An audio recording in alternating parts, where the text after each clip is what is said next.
So Snoop is saying, I'm building my own B2B, meaning business to business service company.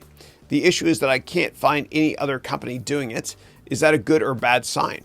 Well, you got to ask yourself, in 5 years, will this business be more relevant or less relevant than it is today? And if there's no competition, that's a good thing. But you got to be careful always that you're not too early. Timing has a lot to do with success. And so I met with this guy named Andy Bechtolsheim. He's a friend. And I actually had him keynote a bunch of my venture capital conferences. And Andy, by the way, was the very first investor in Google. And Andy was also the very first employee at Sun Microsystems. He started 1 million companies and he's never failed.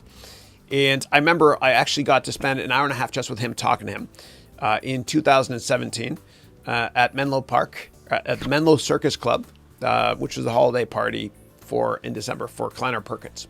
And he introduced me to John Doerr there. I remember that. Yeah, John Doerr is rock star. But Andy, I asked him, I said, Andy, why are you successful? Tell me. And it's in my books that I write. I usually write about successful people and lessons I've learned from them, not myself. And Andy told me that success has a lot to do with timing. He says and the reason he's never failed is because he timed the market. A couple of years before, an investment trend or technology trend is going to be relevant. That's when he starts his companies. But if it's way too early, he doesn't do it, right? So, for example, I'm going to make this up. Say you wanted to get into the market to make, I don't know, jetpacks for everybody to go to Mars. It's way too early for that. Way too early for that, obviously. That would be a cool product though, right?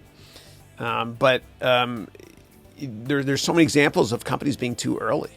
Like there's Apple with the Newton in the early 90s. It was way too early. The Newton, for those who aren't familiar with it, it was a handheld device, a PDA.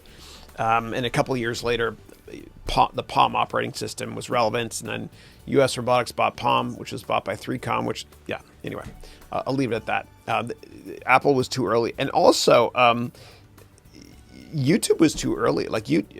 Yahoo was too early, actually. Yahoo bought Broadcast.com for a couple $2 billion from Mark Cuban in the late 90s. And that was too early. That could have been YouTube. It wasn't.